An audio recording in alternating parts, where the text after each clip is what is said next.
Call Five Nights at Freddy's a success would be a serious understatement. What started out as a simple point, drag, and click game that released way back in 2014 has evolved to an entire franchise that has spawned movies, books, and an ongoing lore that is still going even to this day. It's safe to say that Scott Cawthon, the creator of Five Nights at Freddy's, struck gold whenever he ended up making this franchise, and which is actually crazy considering the fact that he was on the verge of not even developing any more games and calling it quits. This game blew up out of nowhere and had massive success that spawned many, and I mean many, different games after the original one. But much like every other great franchise out there are going to be a couple of unused/removed items from each game, and that's what I want to get into. We got lots to discuss today, so let's just jump right into it. So kicking off, we're going to have the original Five Nights at Freddy's, which has the most removed content from the game. But I want to look back at the early stages before the game was even released. I'm talking about the Five Nights at Freddy's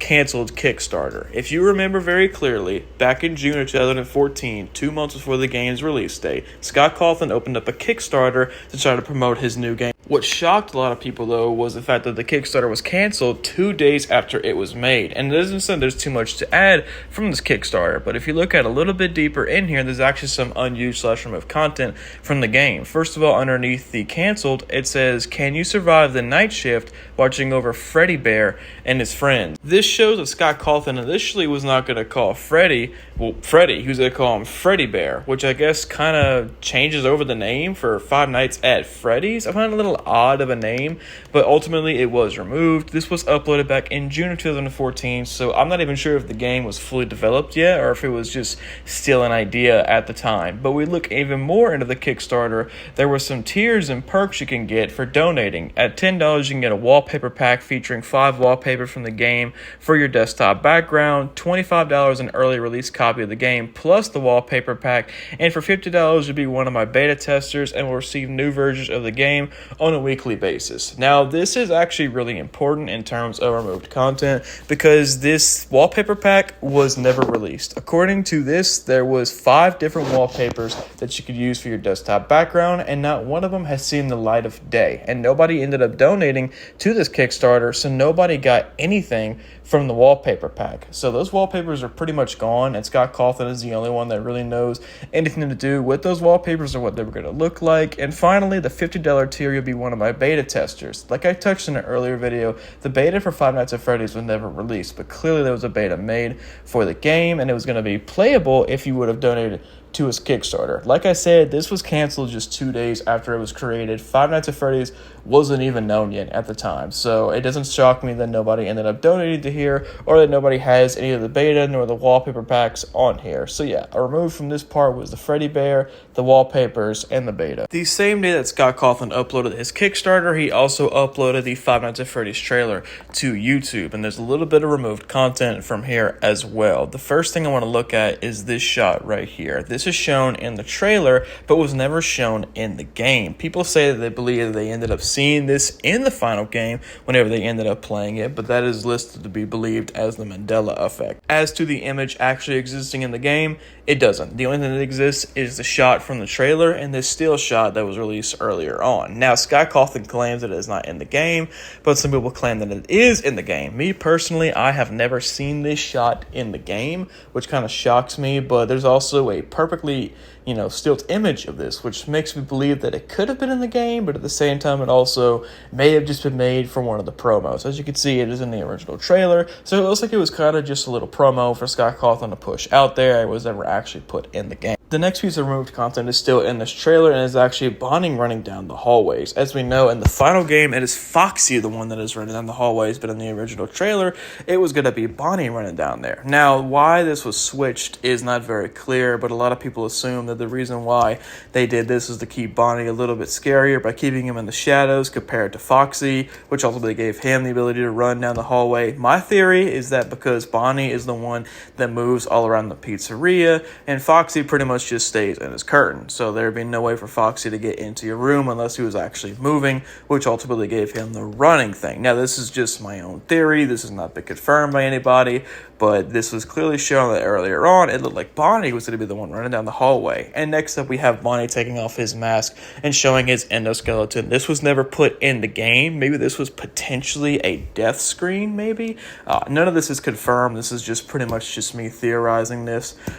So it is very odd that we see this in the trailer. My best guess, it was just added on the trailer for a little scare, like a little jump scare, kind of showing you what could be of the Five Nights at Freddy's game. But this trailer, like I said, released 2 months before the game, so obviously it's going to have a little bit of beta stuff in there, and this is definitely the case. While we're on the topic of endoskeletons, there was also an unused endoskeleton model right here. This was like it was Freddy's endoskeleton. As you can see, the bottom part shows his body. This was originally shown in the Steam Greenlight trailer. Freddy and Bonnie's endoskeleton looks very different to the final build. Freddy's endoskeleton head from the game's Steam Greenlight icon, while appearing almost the same, has triangular metal-looking teeth, while both glossy black eyes has metallic textures with the iris tinted in red rather than white.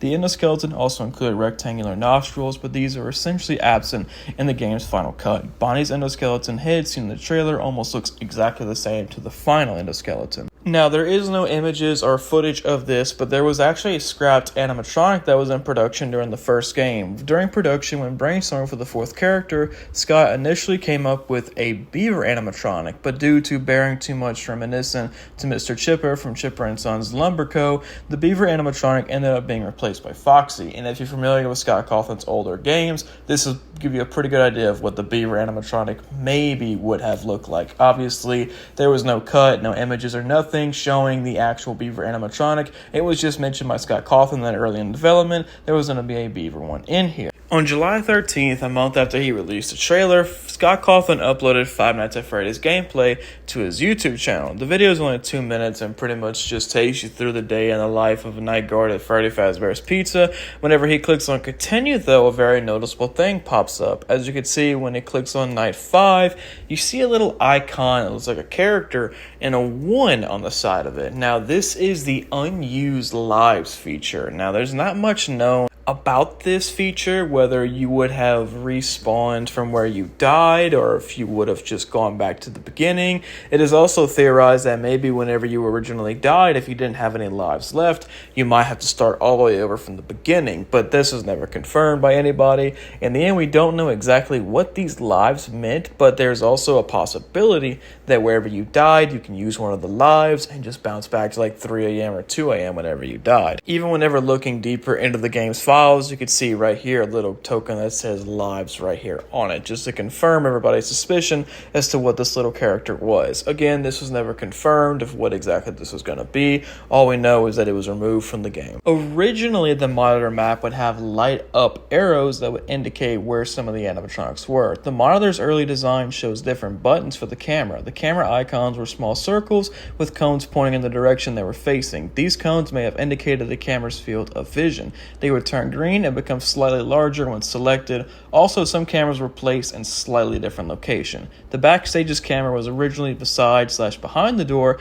as indicated by the monitor pictures. The camera from the kitchen was originally on the same wall as the door, pointing out directly in the center of the room, which pretty much shows that the kitchen was originally going to have a camera in there, but it was ultimately taken out of the game to go on with this beta monitor map. While we're on the topic of the map, the East Hall was originally enabled backstage. Seen in the game's early gameplay footage, the East Hall was originally backstage named after another location of the same name. This early name for the East Hall was apparently an error in Scott's part, however, but this is something that a lot of fans noticed in the earlier versions when playing the demos, and even though it's a little mistake, it's still the Fnaf icon. From the first release of the game's demo, the early version of the newspaper has a different phone number and a slightly different tilt and a typo where pizzeria was misspelled as pizzeria. First, the typo was fixed in the demo's update patch, and the phone number was changed for the full game's latest update patch to avoid avoid future phone call issues. I'm guessing that it was a legitimate phone call that he ended up putting on the map, and people were actually calling that number,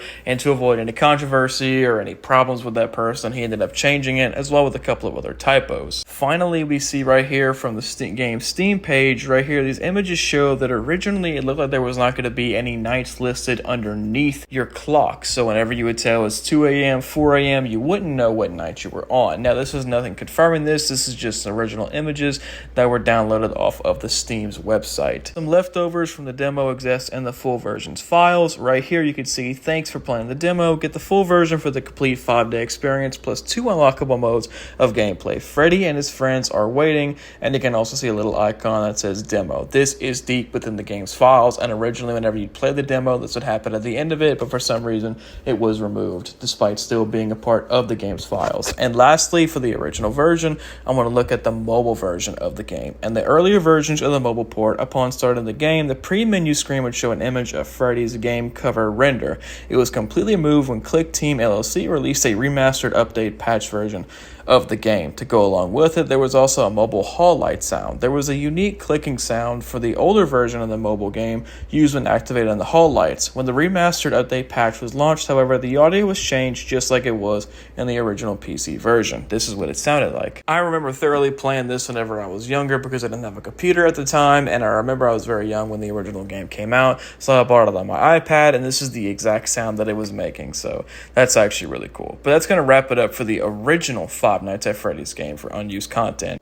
Fast forward to the second version of the game. This one has just a little bit less than the original one, but definitely still has some. In terms of the pre-release content, there wasn't much. However, this teaser image uploaded to scottcawthon.com will indicate a lot of different things. Number one, Mangle in here has a hook, and if you played the second Five Nights at Freddy's game, you recognize that Mangle does not have a hook. Now, the reason behind this could have been just Scott not necessarily being lazy, but trying to show that there was a female version of Foxy out there while trying to figure out something creative for the image. He ended up putting out 2 hooks out there, and in the final game, obviously Mangle does not have a hook, or if he did, it was never shown because clearly Mangle was a take-apart animatronic. And then finally, the original Foxy model from the first Five Nights at Freddy's game was seen right here. Now, this is something you really got to be nitpicky for, and you really got to look deep into it, but it is known that this is the original Foxy model right here. The thing is, you can see his glossy black eyes glowing with white pupils. However, Foxy is replaced by his previous incarnation, Withered Foxy, opposed to his minor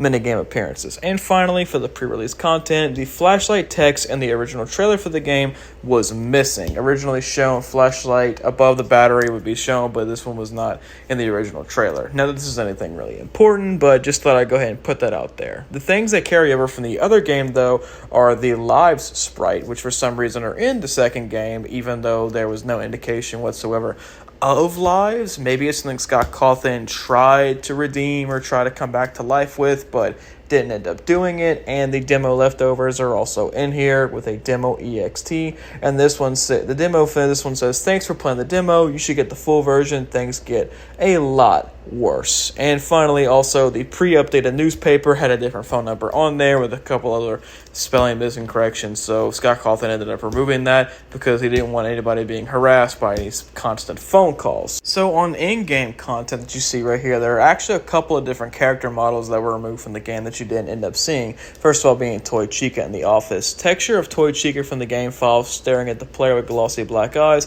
and missing her beak with black eyelids. Her unused texture would have acted similar to Toy Bonnie while using the Freddy Fazbear head. Upon seeing her from the air vent, interestingly enough, this texture is referred to as Chica Look at You in the MFA files using Click Team Fusion 2.5. A similar idea is used for Ultimate Custom Night. Basically, what this meant is how whenever Bonnie was moving across the room to look at you when you put the mask on, a similar thing would have happened with Chica as she would have moved left and right across the room to see if you were actually Freddy. And then this eventually was canned, and you only see her in the vent, and then eventually she ends up crawling away on her own. The next one is the puppet in the office. Unused texture of the puppet's full body attached to strings. According to the MFA files and Click Team Fusion 2.5 program, this unused texture is named Puppet in Office, suggesting that the puppet was originally intended to appear in the office in a similar fashion to Withered Freddy, Withered Brother Bunny, and the list goes on. It looks like he was going to be standing in the corner of the room, kind of just sitting there whenever you hear his little ring going off, whenever you don't wind up his toy box, and eventually I guess when you put the camera up or use one of the masks, then he would jump scare you and just jump right at you. It is unclear as to what the original plan was for this, but it ended up just having Mangle just pretty much running across the entire pizzeria to coming right into your office. And then this other one is the unused toxicity meter, an empty meter in the game's files, which is labeled as toxic. This is labeled confirmed in an interview with Scott Cawthon to be a way to prevent the player from keeping the Freddy Fazbear head equipped for too long. And in the game, you don't know whenever you're about to get jump scared. Honestly, this would have been a very useful mechanic in the game because it would have told you exactly how long you had to keep the mask on before Foxy would end up jump scaring you, or whatever animatronic it was jump scaring you. Ultimately, it was removed from the game, I guess, to keep the suspense and the unknown, because if you knew the toxicity meter was going up, then you knew, oh shit, a jump scare is coming, and that kind of beats the whole purpose of the game, but it's whatever. Another unused thing is labeled as Mike, a strange pixelated image in the game's files depicting part of a skull's face. The upper teeth are visible with a black stream running down the only visible eye. The sprite is usually referred to as Mike from the MFA files program and bears the same size as other markers used for the animatronic movements, implying that Mike was originally planned to be an enemy or a mere hallucination. Mike lacks its own AI, even if it were added to it into the frame. Now, there is not very much known about what this Mike was. My best guess is this maybe would have been one of the previous Night Guard's ghosts haunting you, but this seems kind of silly and a little stupid if we're being honest with each other, so I could see why Scott ended up canning this, but it was found within the game's files. And finally, the last piece of removed content for Five Nights at Freddy's 2 is the Endo O2 and Shadow Freddy leaving after being seen. If you're unfamiliar with Endo O2 or Shadow Freddy, let me clue you in. Shadow Freddy is shown in the parts and spare parts room right here. He's literally just a big purple version of Freddy that comes right there, and then Endo O2 is seen right here in the prize counter box right here. You can see him slowly rising, coming out of the box, and you can even see him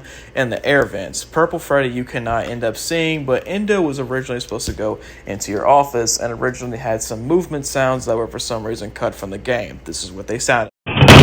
While this does sound very similar to the other animatronic characters that move, you can definitely hear a metallic clinging noises, which pretty much has the endoskeleton clinging on to whatever it was touching, which is a pretty big difference compared to the normal ones, but you can pretty much see the concept. This was removed because I'm guessing neither one of those characters made any sort of impact on the game. There's not a jump scare listed of either one of them. Quite honestly, I don't even know why they're even in the game because they serve no purpose and they can't even jump scare you. But that's going to wrap it up for the second Five Nights at Freddy's removed content, and then we're going to hop on over to the third one. The third installment of the game does not have a whole lot of unused content, pretty much just your basics. For some reason, the lives are still present in the third game's files, and even the demo leftovers are still present with another demo EXT, and that one says, thank you for playing the demo, you should get the full version, things get a lot worse. While being similar to the second FNAF demo exit text, it does have the same title text as every other thing in the FNAF 3 game, but that's the only difference. In terms of pre-release content, despite all the fake images and fake rumors that were made for this game, there was an unfinished monitor map that was shown in the screenshots of the Steam Greenlight page. You can also see in the bottom left corner it is missing both the track and the toggle buttons, which is pretty much just used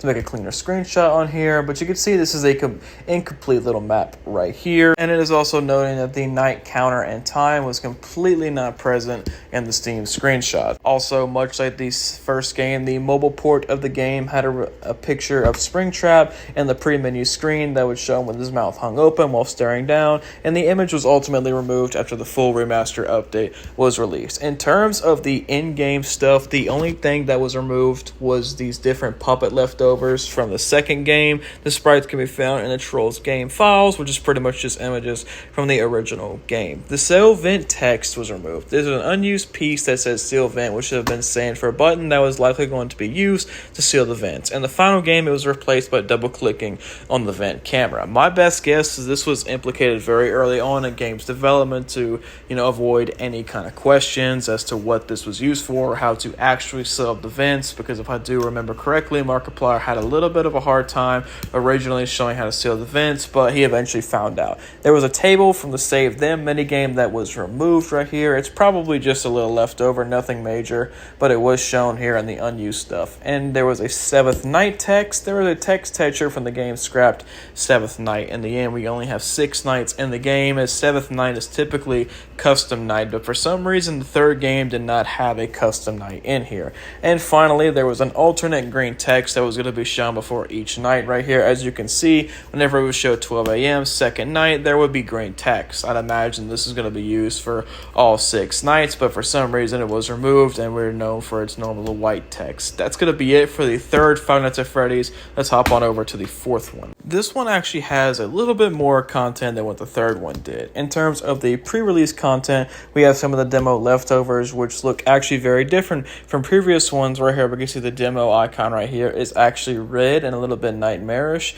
And finally, the ending for the demo, instead of saying please buy the regular version, it shows Nightmare Fredbear's face and it says to be continued in the full version. In my opinion, this is a hell of a lot better than the previous buy the full version ones, because this is honestly a little bit creepy. And also we have Nightmare Foxy's tongue. In Nightmare Foxy's teaser, he is shown to have a long metallic tongue. His tongue was never revealed in game aside from his appearance in the main menu screen and some of the merchandise render. Scott Cawthon, during the franchise's 4th anniversary, revealed in his interview with Dawko that he removed the tongue from Nightmare Foxy's design because he felt it was not scary enough. And honestly, it isn't that creepy, and he looks a little bit scarier without the tongue. Also shown in the game's trailer is the old jump scare noise. As demonstrated by Nightmare Bonnie's jump scare from the trailer, this early sound effect was faintly different. Go ahead and give it a hear yourself.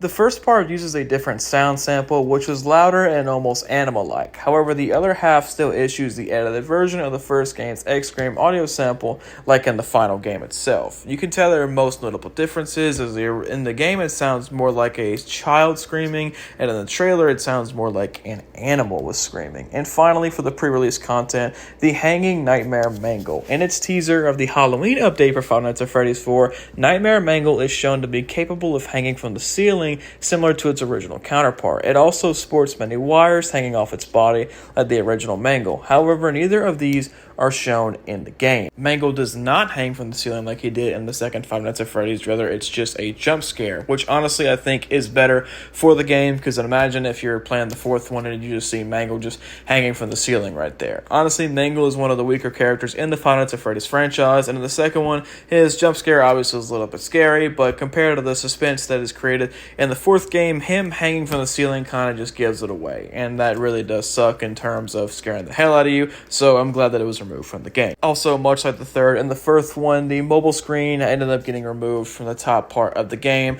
Originally, whenever you would open up the game, you would see a picture of Freddy Fazbear right here with the icon number 4, but this was also removed whenever they had the remastered update. Alright, now looking for in-game stuff. There's a little bit more in here. First of all, there's an unused chapter text in pixelated font, supposedly intended to be used to label the end of the night minigames as chapters. As you could see, before each minigame, you would see the next chapter that you're going to be playing as. Now, this one looks a hell of a lot creepier because it says night 1, night 2, or whatever, and a nice little cursive texting while showing one of the little Fredbears on the bed, compared to having one of these digital chapter icons that does fit well with the first 3 games, but doesn't really fit well with the 4th one, so I can see why it was removed. An animated star was removed from here. A fully animated and flashing star, it was removed from the game. Its purpose is clearly unknown, but it could have been used as an earlier version of the in-game star achievement. Whenever you complete 20/20/20 mode in any of the Five Nights at Freddy's games, you get a star in the main screen, and maybe this was potentially the star that you would get, but it glows, it bounces, and it's all sorts of different colors, and I just don't think that it matches the idea and the font of the 4th Five Nights at Freddy's game. It's more red and demonic, and this flashing little kind of like different rainbow lights doesn't really fit in with the game's creepy tone. An unlocked chest ending, an unused ending event was meant to display after beating the 420 mode. The ending remains identical to the chest ending as seen when completing Nightmare, except that the player was able to remove the locks but still could not open the chest. This can be seen in the MFA format for the Halloween update add-on, implying that Scott has once intended to have the box open for later FNAF World, which was supported by the unused open chest box image found from the said game's files. In the game, it says some things are better left unsaid, but originally we were going to be able to take off those locks, but we're unable to completely open the chest, which just honestly is just a little stupid if we're being honest with each other. So I can see why Scott removed it from the game, but it's not really that big a deal. And that's going to do it for the fourth Five Nights at Freddy's content. And yeah, that's going to wrap it up for today's video. I know I only covered the first 4 FNAF games, but that's like, in my opinion, the main line of the original games. I will probably tack on different ones for FNAF World and Sister Location and other different games out there, but I'm just going to leave it at that for this video. That will be a whole separate video I will make in the future. That's going to wrap it up for today, guys. If you guys enjoyed the video, make sure to leave a like, comment, and hit that subscribe button.